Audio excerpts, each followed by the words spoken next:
Thank you for joining us today for Jennifer Schaus and Associates in our Webinar Wednesday program, coming to you live from Washington, D.C.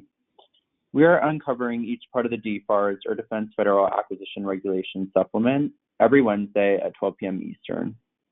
As you know, the Dfars are the rulebooks for contracting with the Defense Department, and we are moving sequentially. We started with Part 201 in January, and we're finishing with Part 253 in December. Our webinars are every Wednesday and are provided complimentary. They are recorded and can be downloaded from our website and YouTube channel, which now holds over 450 of our government contracting webinars. In the interest of time, we do not take questions, so if you have questions for our speaker, we will have his information on the last slide of the presentation today.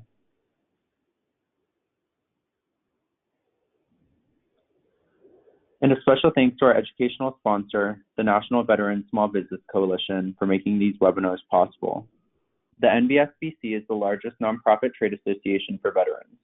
Please visit their website for more information.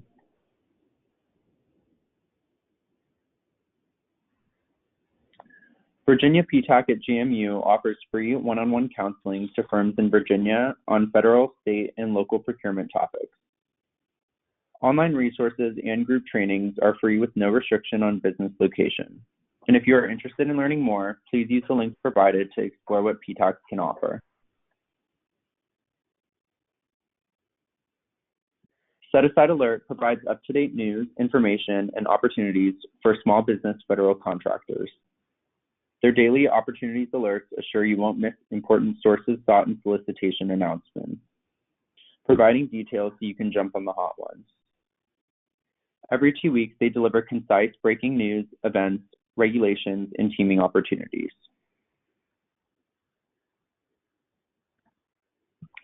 And please join the Reston Chamber of Commerce Government Contractors Council for regular meetings. Also, please stay tuned for information on their very popular B2G conference in May. And you can contact Alicia Fields with the email shown on the screen if you have any questions.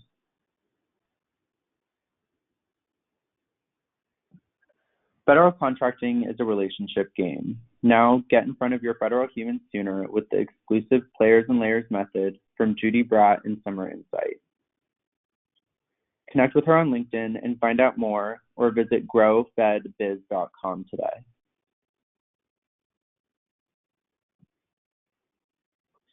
If you are interested in selling to the federal government, you may need a contract vehicle.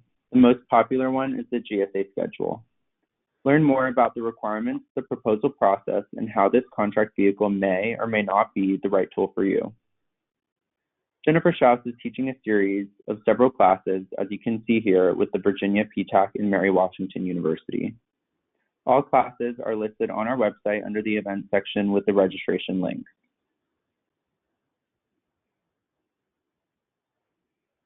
Okay, and now a little bit about us. We work with U.S. federal government contractors, including product, service, and software firms. Our services range from market analysis reports to contract vehicles and compliance. More information can be found on our website. We also have opportunities for your organization to advertise in our newsletter. We now reach over 23,000 subscribers, and this includes both contractors and government. Contact us for pricing information with the email shown on your screen.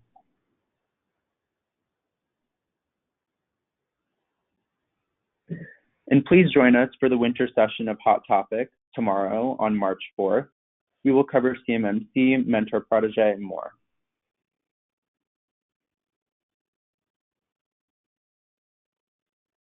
I also wanted to inform you of a new series in 2021 this year.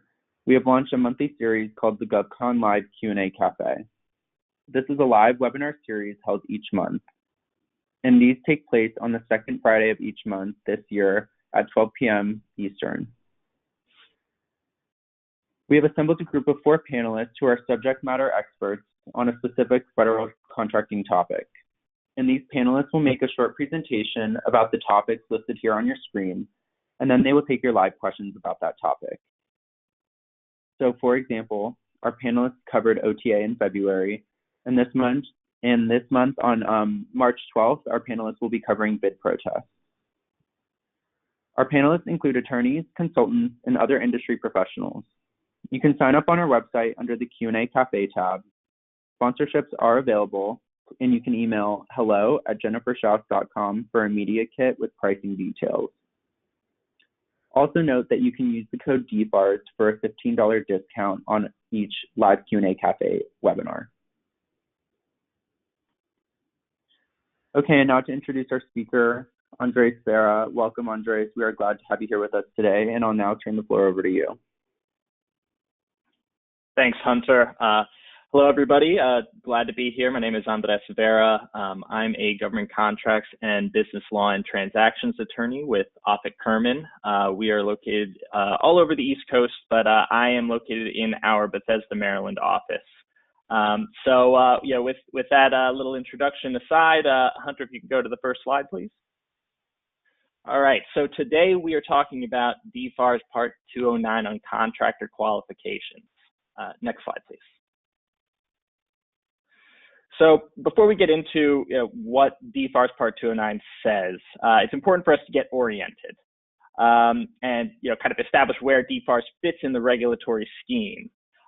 So if you've been regularly tuning into the presentations in this Dfars series, you've probably seen a slide like this a few times. As the name suggests, Dfars is a supplement to the Federal Acquisition Regulation, meaning it largely builds on the FAR and its sister provisions in the context of DoD procurements.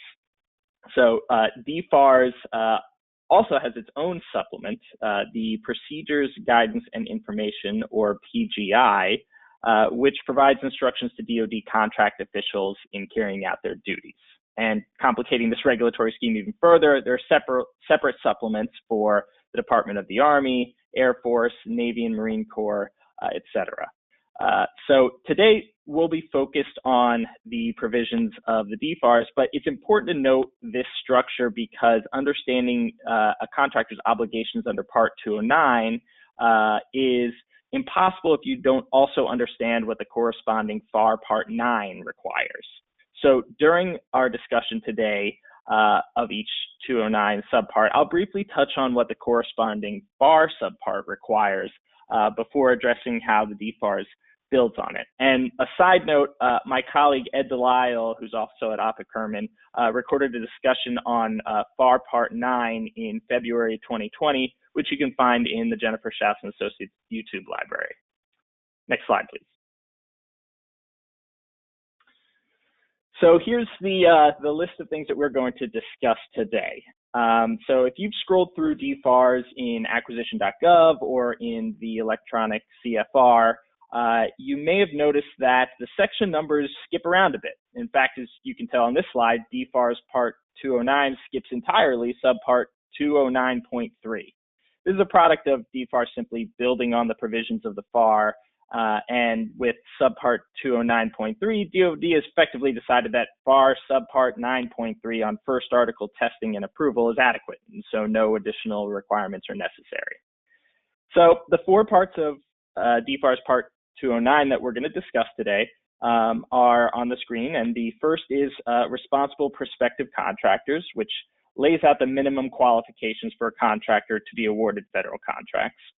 We've got qualification requirements, which speaks to the circumstances in which an agency can restrict competition under certain procurements. Debarment, suspension, and ineligibility, which addresses the basis and procedures for banning contractors and individuals from contracting with the federal government. And finally, organizational and consultant conflicts of interest, which deal with what to do when consultants, contractors, and the individuals that work for them have something about them that biases their judgment or creates an impermissible competitive advantage. Next slide, please. So starting from the top, we will speak to subpart 209.1 on responsible prospective contractors. So responsibility is a basic requirement to contracting and requires that the contractor have certain characteristics that establish whether it's capable of performance.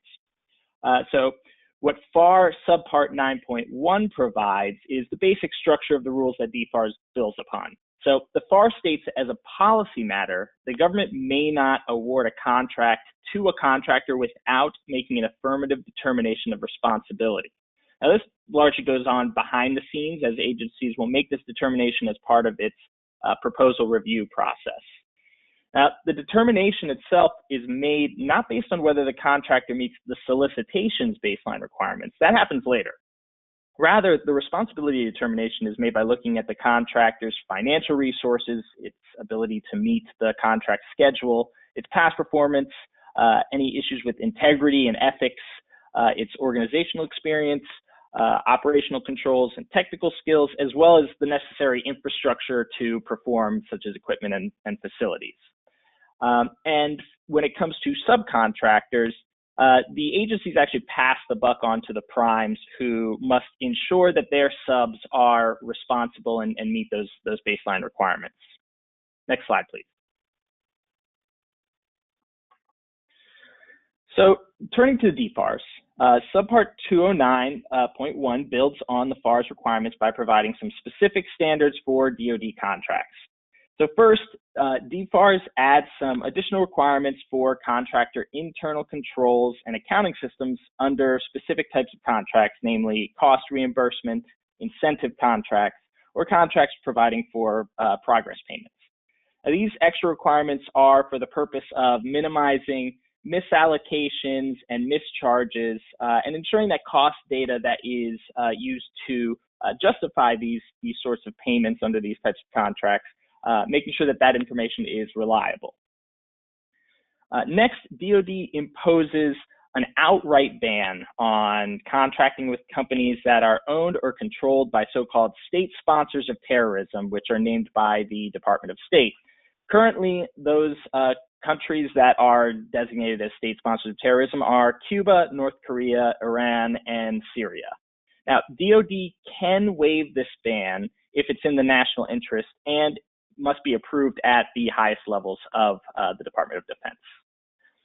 Now, under Dfars 209-105, the procedures for responsibility determinations, some of these additional procedures are laid out in FAR subpart 9.1 and are provided for the responsibility determinations here. And in particular, DoD lays out some procedures in the PGI for utilizing the System for Award Management, or SAM, for identifying contractors on the so-called exclusion list, which we will discuss later when we get to suspension and debarment. Also, like the FAR, Dfars notes that the Contractor Performance Assessment Reporting System, or CPARS, and the Federal Awardee Performance and Integrity Information System module, or FAPIS, that past performance information in those systems should be utilized during responsibility determinations. And the Dfars also requires that any findings of non-responsibility be reported to the agency's suspension and debarment official, or SDO. Finally, the Dfars PGI runs through pre-award surveys. In short, these are surveys and audits conducted by the agency prior to award, in which the government visits a contractor facility and or requests certain information for the purposes of determining responsibility. DoD also uses these surveys to ensure compliance with DoD class deviations and certain statutes regarding DoD federal procurement policy, such as the Walsh-Healy Public Contract Act, which involves labor standards for federally funded projects. Next slide, please. So now we're going to move on to subpart 209.2 on qualification requirements. So while qualification is sort of an additional measure of responsibility applied to certain contracts where the agency seeks to require prospective contractors to be pre-qualified or to have their products pre-tested or manufacturers pre-approved. So what FAR subpart 9.2 discusses is the requirements and procedures for undertaking this effort, which is important because this process restricts competition. The federal government's overarching goal in federal procurement policy is to maximize competition wherever possible. So any process like this one, which restricts competition, must be adequately justified, and contractor qualification is no different. So the result of the qualification process is generally going to be a contractor being listed on publicly available lists of those contractors and products that have passed this pre-qualification process. Now, these lists are entitled Qualified Bidders List, Qualified Manufacturers List, and Qualified Products Lists. Next slide, please.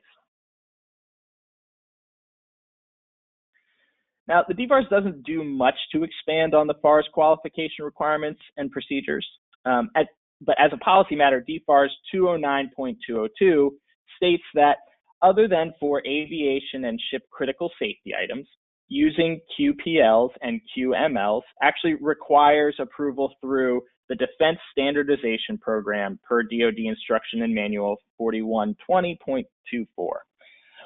All other qualification requirements require approval by the agency's Chief of the Contracting Office.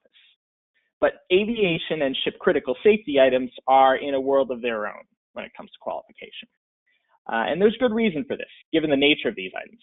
These are the parts, assembly, and equipment for Department of Defense aircraft and naval ships, which the failure of or malfunction or absence of that item would cause catastrophic loss or serious damage to the aircraft or naval ship or its weapon systems, or would be likely to result in serious injury or loss of life. Given the importance of the quality of such items, Dfars 209.270 requires as part of the qualification process that any critical safety items be identified, that contractors be pre-qualified such that DoD can be sure that they are receiving quality products, and that the head of the systems command of the DoD department responsible for determining airworthiness in the case of aircraft or seaworthiness in the case of ships must approve both the prospective contractor and its products prior to any contract award. Next slide, please. Now, like Dfars, we're going to skip right on by 209.3, and instead we'll move on to arguably one of the most important sections of the entire Dfars, suspension, debarment, and ineligibility under 209.4. So this is how Dfars lands contractors on the exclusion list, which has been termed as a corporate death sentence for most contractors whose business is solely or almost entirely based on federal contract revenues. An exclusion is effectively a ban on contracting with the federal government, and it can be applied to the contractor itself, the business entity, its owners, its affiliates, and its employees.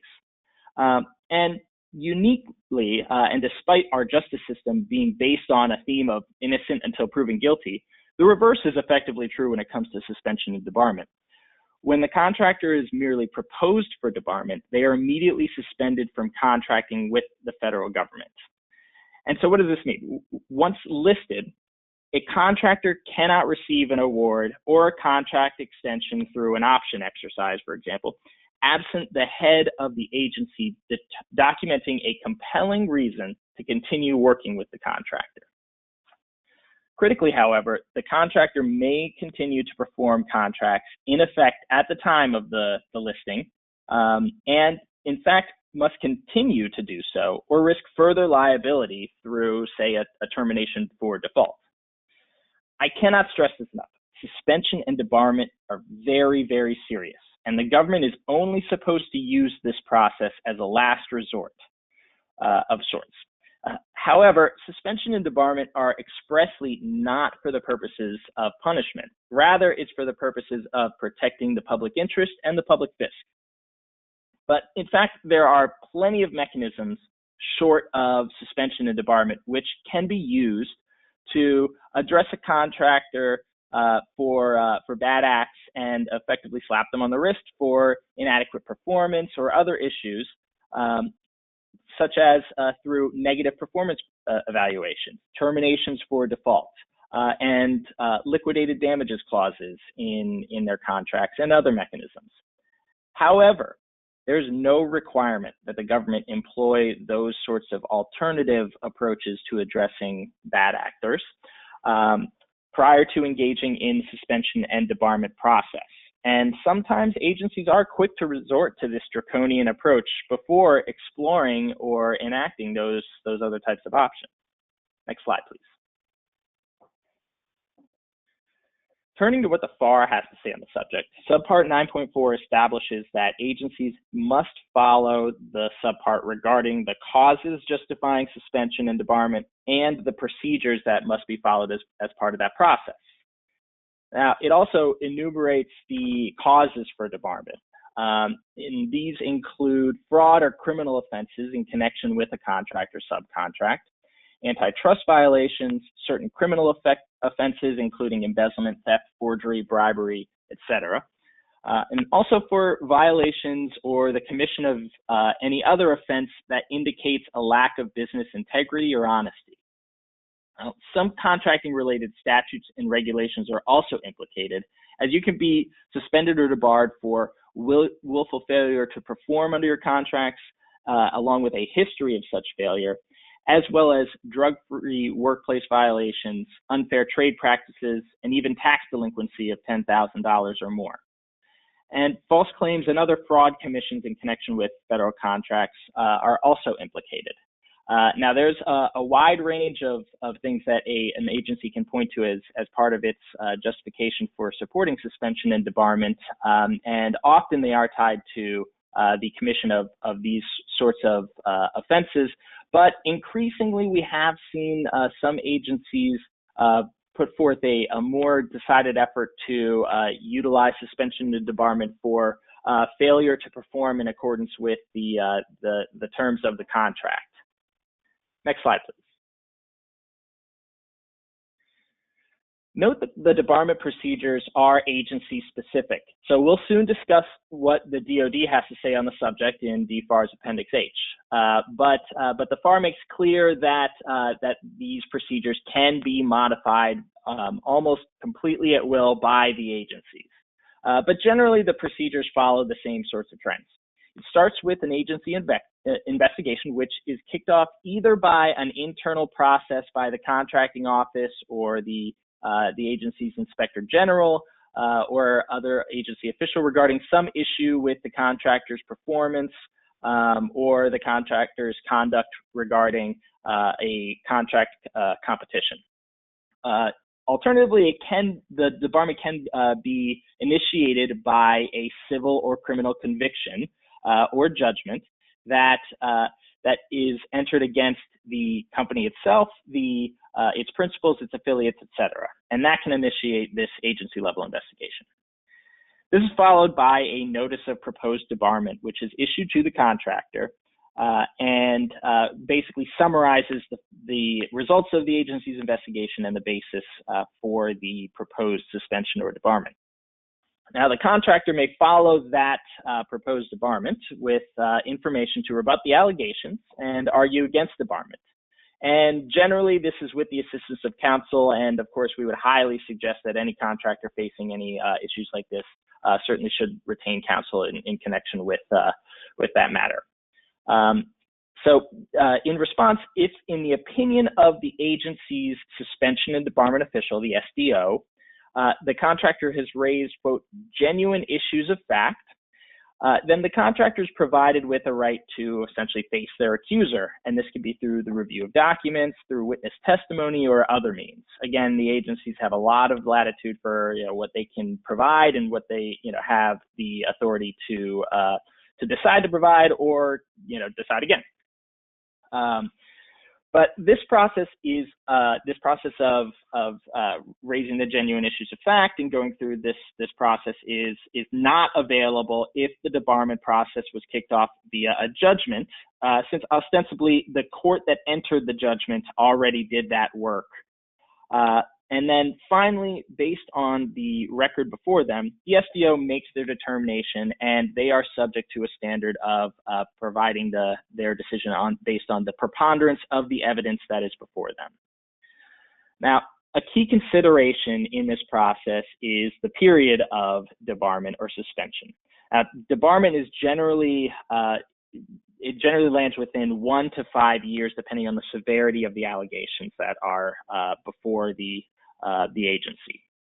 But as noted, suspension begins when the contractor is merely proposed for debarment. So that period is considered as part of that period of debarment and considered sort of like time served in a criminal proceeding. Also, mitigating factors taken by the contractor and mitigating issues that were surrounding the circumstances leading to the proposed suspension or debarment must be considered. And this can actually result in a shortening of the debarment period. So often when we're representing clients who are facing these sorts of things, one of the key considerations that we always put forth as a mitigating factor is we would assist the client in putting together a compliance program that addresses some of the issues that led to the debarment, and just by putting that sort of program in place, that can be seen as mitigating the issues about debarment, because debarment is effectively comes down to, is the contractor presently responsible, as we were just discussing responsibility. So that is not backward looking, that is forward looking. So a way to argue against debarment is to say, yes, these bad things happened in the past, but we have instituted internal controls and procedures to ensure that it will not happen in the future. And because of that, we should be found presently responsible and not suspended or debarred. And also the period of debarment can be extended or reduced. So for example, it can be reduced by the exact sort of circumstance we just discussed. But it also can be extended based on the government's interest or based on subsequent matters such as new evidence, changes in ownership of the company, and other matters. Next slide, please. With all that out of the way, let's turn back to Dfars.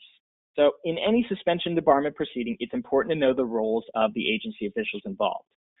The procedures for suspension and debarment are generally handled through the agency's legal department or inspector general's office, and conveyed to the SDO, who makes the ultimate decision. And Dfars 209.403 identifies who the SDO is at each DoD agency. Now, both the FAR and Dfars provide circumstances in which the agency can continue to make awards and extend contracts with contractors on the exclusion list. And Dfars 209.405 provides some specific circumstances to that effect.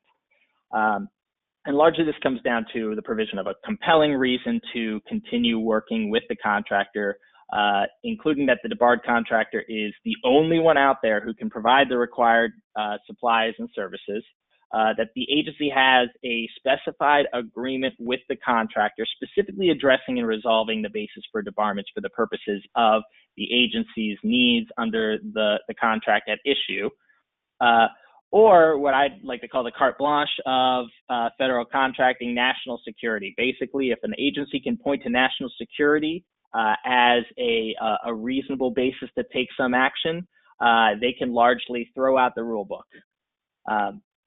So next, Dfars 209.405-2 extends the ban on contracting with companies owned or controlled by those state sponsors of terrorism we discussed to subcontractors at any tier. And Dfars also adds an additional cause of debarment, which is for compensating former DoD officials in exchange for proposal or source selection information, and notes that Made in America violation, which is affixing a Made in America label on something that actually was not made in the United States. When those sorts of violations do not result in debarment, that must be reported to the highest officials of the Department of Defense, who then must report that decision against debarment to Congress. Next slide, please. Now let's talk through the suspension and debarment procedures in Dfars Appendix H. Dfars essentially follows the same process as the FAR, but has certain additional information that must be included in the referral memorandum, which is that document that is prepared by the agency officials in their legal department or in the inspector general's office to be sent to the SDO to justify the proposed debarment. The SDO reviews this memorandum and then sends it to the contractor to provide them with notice of the proceedings, as well as generally with a copy of Dfars Appendix H and a bit of a detail on the procedures for where things go from there. Then after the contractor has received this notice and hopefully retained counsel, they engage in a process called Presentation of Matters in Opposition, or PMIO. This can either be done via a writing or through an informal meeting with the cognizant DoD officials, or both. And generally, this process must occur within 30 days of the contractor's receipt of the notice, or at least that's when the contractor has to represent to the agency what their issue with the proposed debarment and the memorandum is. Next slide, please. So next comes the fact-finding stage, but this only occurs if two conditions are met.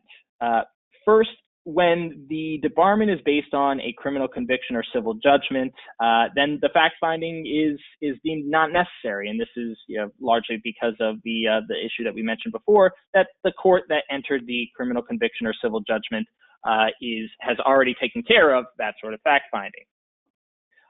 And two, the PMIO must raise genuine disputes of material facts. So just simply disagreeing with the determination that was made in the debarment memorandum is not sufficient. You actually have to provide actual disputes of the facts that are laid out there.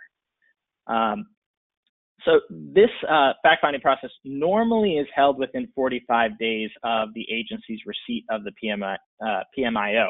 But here's where things get a bit weird from a procedural standpoint. Agencies can freely supplement that debarment record as they come across new information. Even if that information isn't actually new, but they just found it among their records, they can add that to the record. They can reach out to the contractor and say, we are supplementing the debarment record. You have another 30 days to respond to this. And they can keep doing that over and over again to continuously extend the debarment proceedings. And those extensions don't require the SDO's approval, but the SDO can also extend any timing requirements involved in these proceedings. Now, as an aside, I've seen agencies abuse this and repeatedly extend the debarment proceedings over and over and over again, simply by locating new evidence that they've had in the contract file for months in some cases. And this can effectively result in indefinite suspensions. And suspension debarment attorneys have been crying foul about this for years, and there's lots of times where these sorts of cases end up in federal court with contractors saying, please just, submit this to the suspension debarment official and let's, actually get a resolution to this instead of just kicking the can down the road and having me be suspended forever. But unfortunately, these kinds of abuses still happen.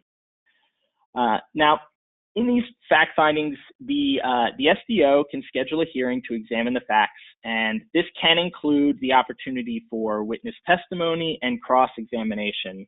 Importantly, however, the federal rules of evidence and federal rules of procedure are expressly inapplicable to these proceedings. So evidence that you couldn't normally rely on in, say, federal district court, such as hearsay, are fair game. Finally, after the fact finding, the SDO submits their decision based on the preponderance of the evidence and sends that decision to the contractor. And if they retain the contractor on the exclusion list, that exclusion listing is going to be on SAM for as long as it is in effect. Now, if the decision is unfavorable to the contractor, there is an avenue for appeal. They can appeal under the Administrative Procedures Act in federal court, where the federal rules of evidence and procedures will apply. So that often ends up happening in these sorts of cases. Next slide. So that wraps up suspension and debarment. So now we'll move on to what is our last topic of the day. This is organizational and consultant conflicts of interest under Dfars subpart 209.5. As with the last topic we just discussed, we'll start with some basics. So broadly speaking, an OCI occurs when performance under a contract creates an unfair competitive advantage or impairs the contractor's objectivity in performing under another contract. So there are three types of OCIs. There's unequal access to information, which is where the contractor's access to proprietary, source selection, or other non-public information while performing under one contract creates an unfair competitive advantage under another. And there's biased ground rules, where the performance under one contract sets the ground rules for the solicitation under another contract, which the contractor or its affiliates intend to pursue. And impaired objectivity, where the services under one contract may benefit the contractor or its affiliates under another contract, which leads to a loss of objectivity. Next slide, please. So here are some examples. So CETA contracts, which are contracts for systems engineering and technical assistance. These contracts and others where the contractor is providing engineering and technical direction to the agency can often cause an OCI on a later contract to supply the components or the subsystems that were designed by the contractor under that CETA contract. Another example is where a contractor is advising on acquisition strategy, and in some cases they may even draft the project specification. In those cases, the contractor's affiliates and the contractor itself have an OCI regarding the resulting solicitation, implementing the project specs that they were able to help write. Finally, contractors employing former government officials who participate in the proposal preparation process aimed at their former bureau or agency also have an OCI. Now, importantly, the presence of an OCI doesn't actually preclude an award or require contract termination. OCIs can frequently be mitigated by working with the agency to come up with an OCI mitigation plan. And often you'll see in solicitations a process by which the OCI mitigation plan may even be a requirement as part of the proposal submission process. And these mitigation plans deal with the OCI and prevent it from impacting the contractor's performance in a way that satisfies the agency that the contractor's objectivity is not going to get in the way of the interests of the government. So as a couple of examples of ways that these OCIs can be mitigated is you could firewall the conflicted employees from the proposal preparation or performance implicated by the contract. This this can often be a difficult process as many companies, contractors are very much intertwined, but there are ways that you can basically prevent the conflicted employee from being a part of the process.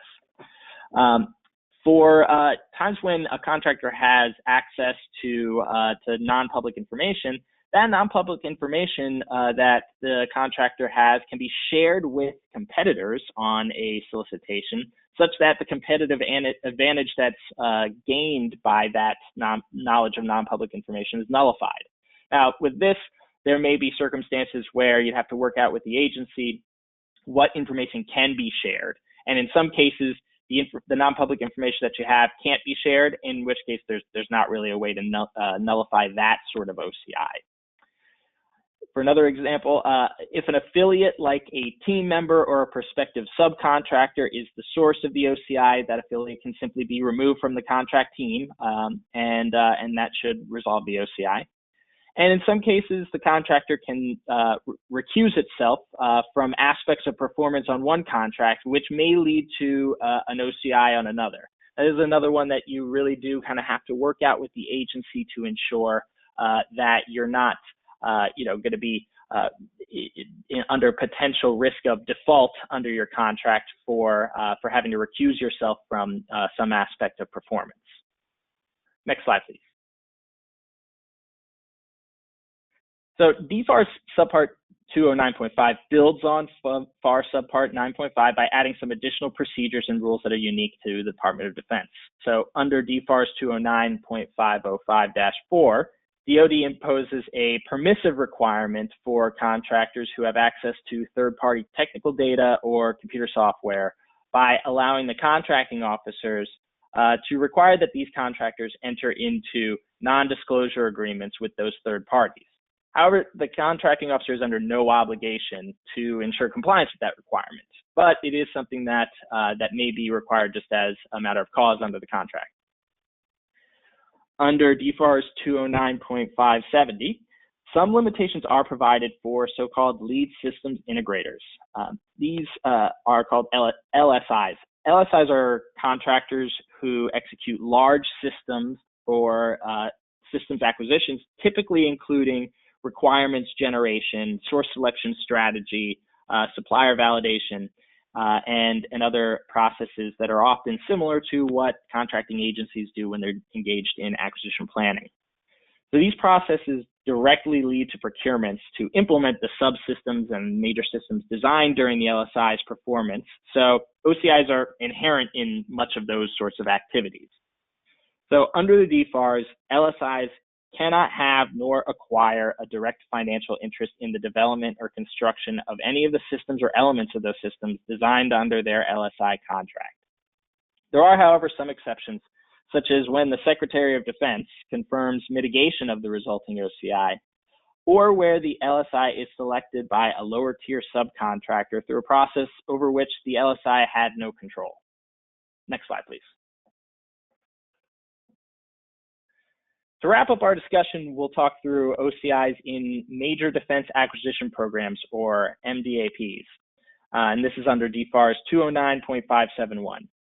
An MDAP is the acquisition of a defense-related automated information system, which often includes DoD weapons systems, with an estimated contract expenditures of over $525 million for research and development contracts, or over $3.065 billion for other procurements.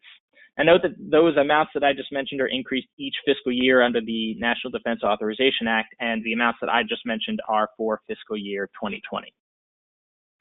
So similar to the LSI contracts we just discussed, these types of contracts also have inherent OCIs by reason of their performance, which often include systems engineering and technical assistance, or CETA, as I previously mentioned. So under Dfars 209.571-3, contracting officers generally should resolve the OCIs related to MDAPs in a manner that simultaneously promotes competition but preserves DoD access to experienced contractors. This is done to ensure that the pool of potential offerors is not unnecessarily restricted. Given the size and complexity of MDAP contracts, and the national security issues that are inherent in them, often the pool of potential offerors is already pretty small compared to other types of acquisitions, and so the Dfars wants to be able to provide contracting officers with the bandwidth to be able to resolve those OCIs without unduly restricting their pool of offerors.